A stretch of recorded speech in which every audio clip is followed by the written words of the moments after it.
Assalamualaikum warahmatullahi wabarakatuh.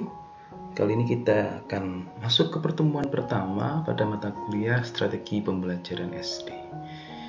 Pertemuan pertama ini kita akan belajar memahami, menyamakan persepsi bersama-sama terkait latar belakang mata kuliah ini, urgensi mata kuliah ini, atau seberapa penting sebenarnya mata kuliah ini bagi Anda semua calon guru sekolah dasar. Baik, ada 4 hal yang melatar belakangi yang menjadi urgensi, yaitu yang pertama,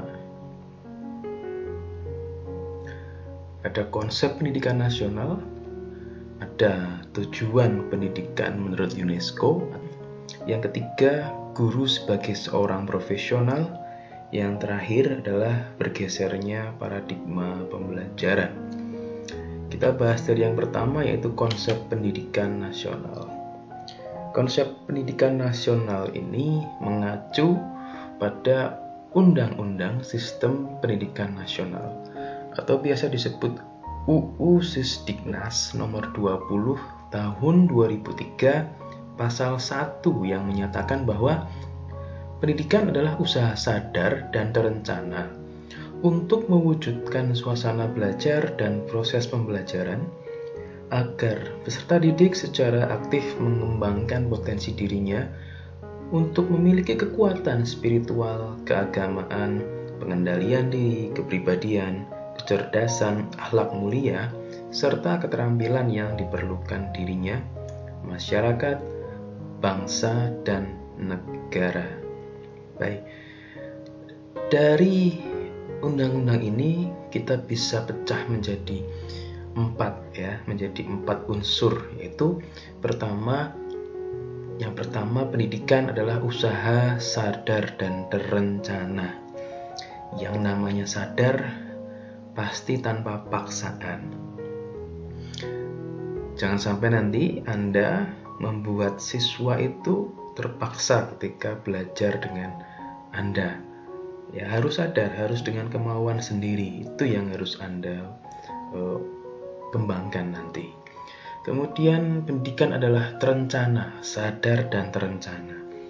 Oleh sebab itu tidak bisa seorang guru melaksanakan 1 hari pembelajaran saja tanpa rencana yang matang, tanpa strategi yang matang. Yang kedua, untuk apa direncanakan? Kenapa pembelajaran harus terencana? Kenapa harus menggunakan strategi? Agar suasana belajar dan proses pembelajaran itu menjadi kondusif, menjadi menyenangkan, menggembirakan, tidak membosankan, dan bisa mengembangkan potensi siswa. Yang ketiga ya, kalau suasana belajar dan suasana proses pembelajaran itu tidak menyenangkan, tegang, tanpa rencana, maka guru akan kesulitan untuk mengembangkan potensi siswa. Yang terakhir, ketika siswa sudah berkembang potensinya, maka siswa diharapkan memiliki kekuatan spiritual, pengendalian diri, kepribadian, kecerdasan, akhlak mulia, serta keterampilan yang diperlukan dirinya, masyarakat, dan bangsa, negara. Ini tujuan akhir pendidikan ya, supaya siswa itu tidak hanya pintar, tidak hanya cerdas saja, tapi juga memiliki kekuatan spiritual keagamaan, bisa mengendalikan emosi, mengendalikan diri, memiliki sikap yang mulia, memiliki keterampilan, ya, dan bisa berguna bagi masyarakat, bangsa, dan negara. Nah, untuk tujuan sebesar ini, untuk cita-cita semulia ini, maka tidak mungkin seorang guru melaksanakan pembelajaran tanpa adanya rencana, tanpa adanya strategi. Nah, ini adalah latar belakang yang pertama kenapa Anda belajar mata kuliah ini. Yang kedua adalah 4 pilar belajar menurut UNESCO. Ada learning to know, learning to do, learning to be, and learning to live together. Ya, ada 4 ya. Belajar untuk mencari tahu, learning to know, kemudian menerapkan, learning to do, kemudian learning to be, dan learning to live together. Yang pertama, learning to know itu paling dasar, yaitu bagaimana membuat siswa itu paham, tahu ya tentang kehidupan dan lingkungan sekitar, sehingga diharapkan nantinya Anda ini nanti akan menerapkan pembelajaran yang berbasis kontekstual ya. Jangan sampai nanti pembelajaran itu bagus, pembelajaran itu modern, pembelajaran itu lengkap namun jauh dari konteks kehidupan siswa. Untuk apa? Kalau terlalu jauh dari konteks, siswa tidak akan bisa memahami. Yang kedua, learning to do. Dari apa yang dipelajari dia bisa menerapkan. Ya, menerapkan apa? Menerapkan yang dia pelajari kemana? Ke dalam tindakan di berbagai situasi dan kondisi. Ya, artinya siswa bisa tahu apa yang harus dia lakukan ketika ada masalah seperti ini. Apa yang harus dia perbuat ketika menghadapi persoalan seperti ini, seperti itu, dan seterusnya.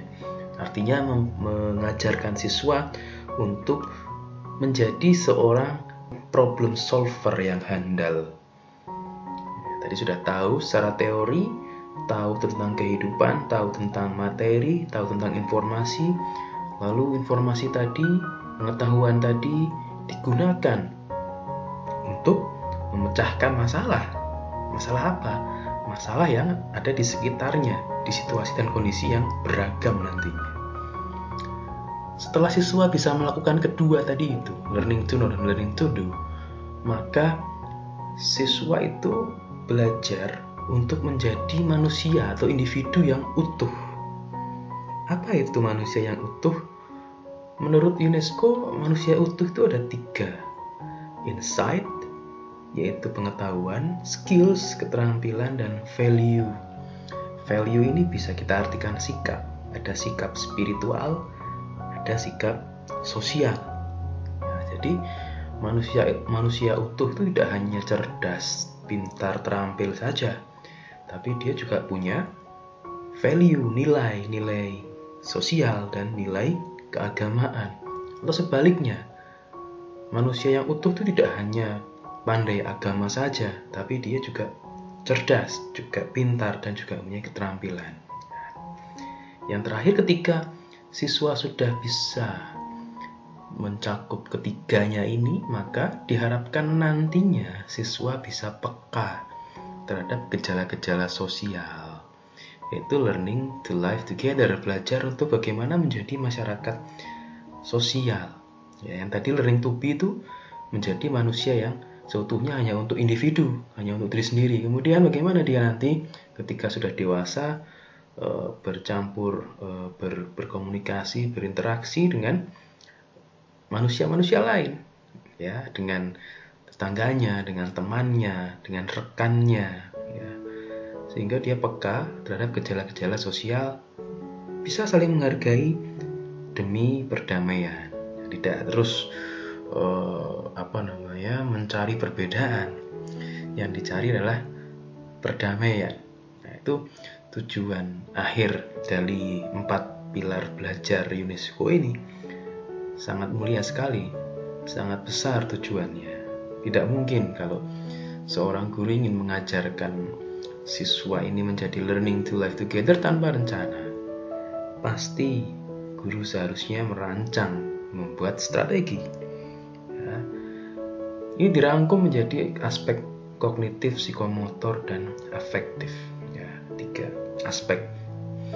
Kemudian yang ketiga adalah guru sebagai seorang profesional, yaitu tercantum dalam Undang-Undang Guru dan Dosen nomor 14 tahun 2005 pasal 1. Yang bunyinya adalah guru adalah pendidik profesional dengan tugas utama mendidik, mengajar, membimbing, mengarahkan, melatih, menilai, dan mengevaluasi peserta didik pada pendidikan anak usia dini, jalur pendidikan formal, pendidikan dasar, dan pendidikan menengah.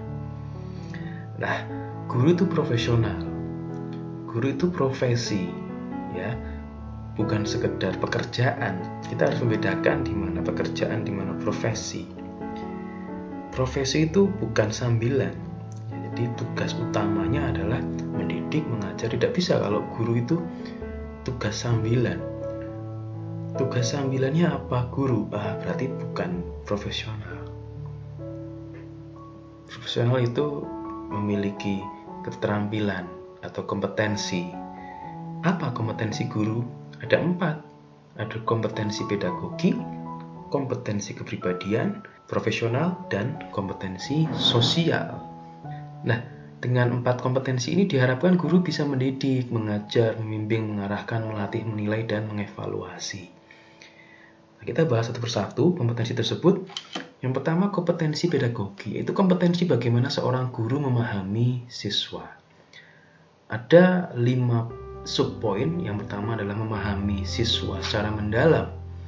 Ya, paham dalam artian tidak hanya tahu namanya atau jenis kelaminnya saja, tapi tahu perkembangan kognitif, prinsip-prinsip kepribadian, dan bisa mengidentifikasi bekal ajar awal siswa atau modalitasnya. Nanti kita akan belajar modalitas pada pertemuan kedua atau ketiga. Yang kedua, dengan berbekal pemahaman terhadap siswa tadi, guru bisa merancang pembelajaran. Merancang pembelajaran apa yang harus diketahui? Ya, guru harus mengetahui teori belajar, harus mengetahui strategi pembelajaran, kompetensi siswa, harus mengetahui materi ajar, memahami metode, model, pendekatan, ya. Tanpa itu bagaimana bisa merancang pembelajaran?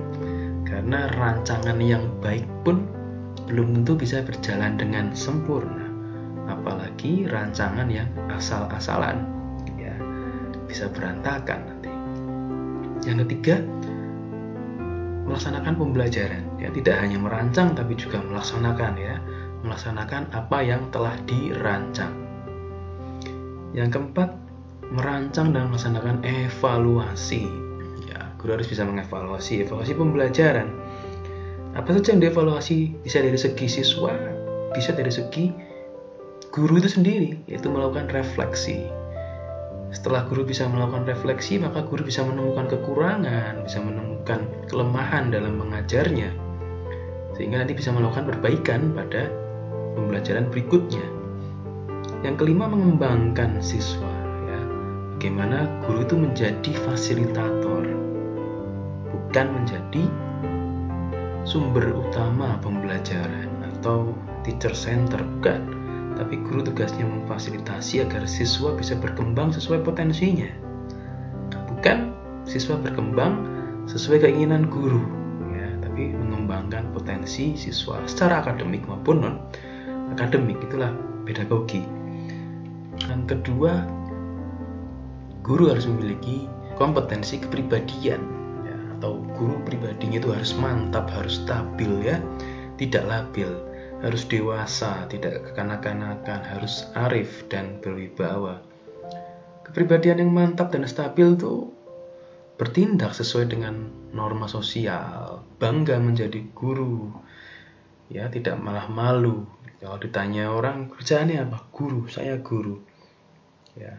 Karena pekerjaan guru itu sangat terhormat, apalagi guru SD. Nah, itu bisa jadi nanti siswa Anda itu bisa menjadi seorang yang memiliki pengaruh di negara ini, dan itu bisa merupakan pahala jariah yang tidak ternilai, ya. Kemudian memiliki konsistensi dalam bertindak sesuai norma. Intinya kepribadian yang mantap dan stabil ini, Anda nanti ketika menjadi guru harus bisa menampilkan tindakan sesuai norma. Tidak hanya di sekolah, di luar sekolah pun juga harus. Yang kedua, kepribadian yang dewasa, yaitu menampilkan kemandirian dalam bertindak, memiliki etos kerja, tidak manja, tidak alemah, ya, dewasa, bisa menempatkan diri, bisa memecahkan masalah, berpikiran panjang, tidak berpikiran pendek, berpikir solutif dan optimis. Yang Yang ketiga, kepribadian yang arif. Arif itu memiliki pertimbangan yang matang, sehingga segala tindakannya itu didasarkan pada kemanfaatan, kebutuhan, bukan kepada keinginan atau nafsu emosi belaka.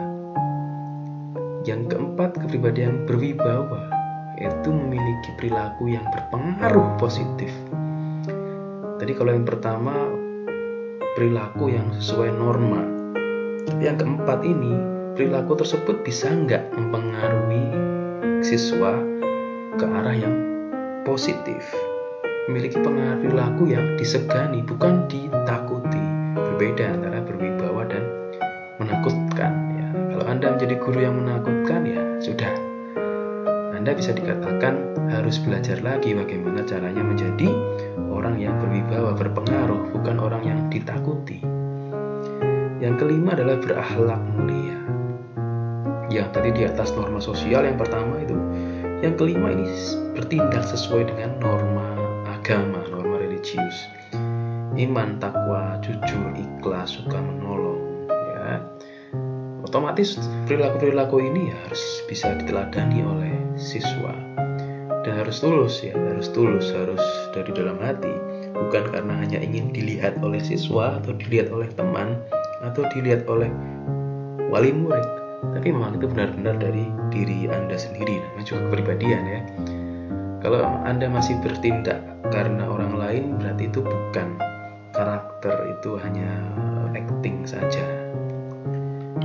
Yang ketiga adalah kompetensi profesional, yaitu guru harus bisa menguasai materi secara luas dan mendalam, menguasai materi, struktur, konsep, pola pikir keilmuan. Tidak hanya belajar tentang keilmuan sama dengan anak SD, Anda harus belajar melampaui anak-anak didik Anda. Anda harus belajar melampaui batasan usia anak siswa Anda. Jangan sampai Anda menjadi guru kelas 2 SD, kok belajarnya ya hanya materi-materi kelas 2. Apa bedanya dengan siswa Anda? Ya. Yang kedua, menguasai standar kompetensi dan kompetensi dasar mata pelajaran. Yang ketiga, mengembangkan materi pembelajaran yang diampu secara kreatif. Nah, ini tujuannya tadi. Anda kenapa harus belajar melebihi siswa Anda? Karena Anda akan mengembangkan materi secara kreatif. Mengembangkan berdasarkan apa? Berdasarkan konteks lingkungan sekolah, latar belakang siswa di mana Anda mengajar nanti.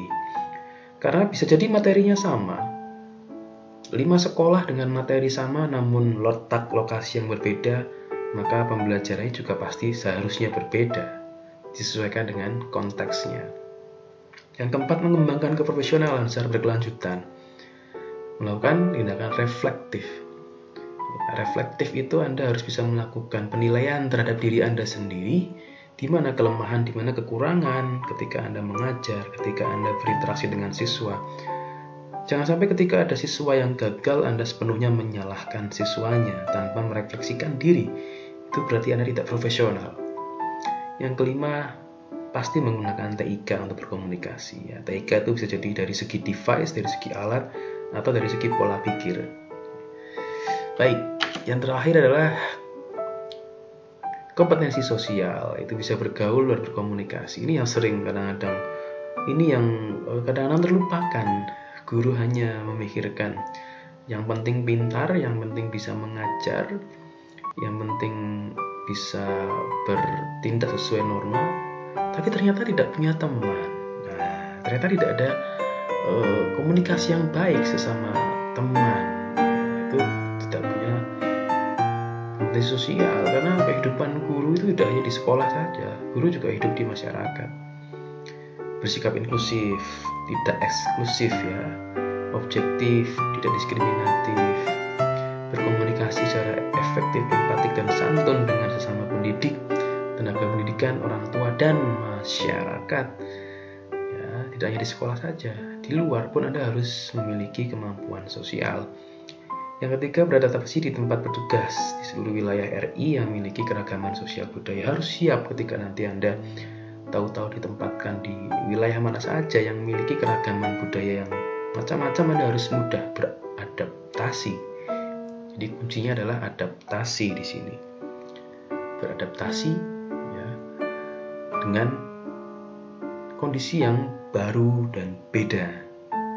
Berkomunikasi dengan lisan maupun tulisan. Oke, tidak hanya bisa ngomong saja tapi juga bisa menulis. Tulisan ini bisa diartikan membuat karya ilmiah, menulis di jurnal. Ya, tulisan yang ditulis itu ada pengaruh, memberikan efek kepada orang lain. Yang terakhir ya, ini latar belakang terakhir adalah bergesernya paradigma pembelajaran.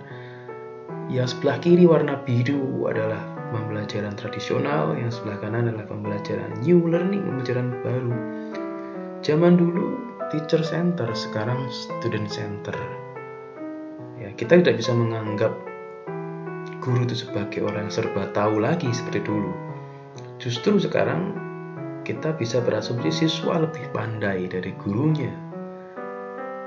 Barangkali siswa itu sudah membuka-buka materi dari internet, YouTube, Google, dan lain-lain sehingga melampaui batas, melampaui pengetahuan guru, di mana guru tersebut hanya berkutat pada materi jenjang kelas itu saja tanpa mau mengembangkan materi, padahal siswanya sudah sampai mana-mana.